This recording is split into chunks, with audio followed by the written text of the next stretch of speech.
तर उत्तर प्रदेशचे मुख्यमंत्री योगी आदित्यनाथ हे अयोध्येमध्ये प्राणप्रतिष्ठा कार्यक्रमासंदर्भामध्ये आढावा घेणार आहेत। उत्तर प्रदेशचे मुख्यमंत्री योगी आदित्यनाथ हे प्राणप्रतिष्ठा कार्यक्रमासंदर्भात आढावा घेणार आहेत।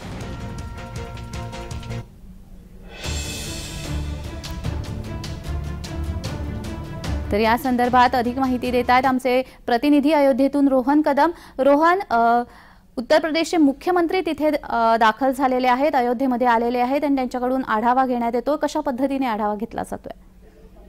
नक्कीच जाणून झालं तर योगी आदित्यनाथ जे आहेत ते काही वेळापूर्वी अयोध्येमध्ये दाखल झालेले आहेत आणि अयोध्येची सुरुवात जी आहे त्यांनी त्या हनुमानगडीच्या दर्शनाने केलेली पाहायला मिळते।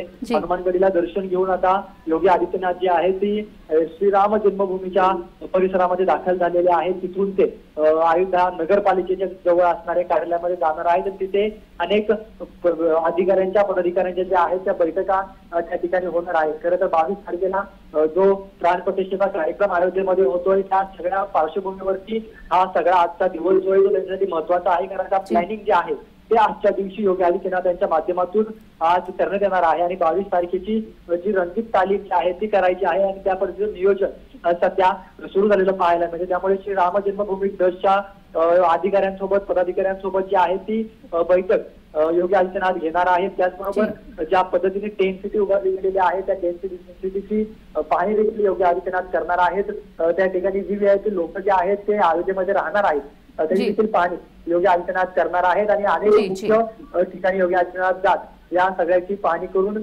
कशा पद्धतीने 22 तारखेचा कार्यक्रम मोठ्या प्रमाणामध्ये आनंदामध्ये। धन्यवाद रोहन, तुम्ही दिलेल्या या माहितीसाठी।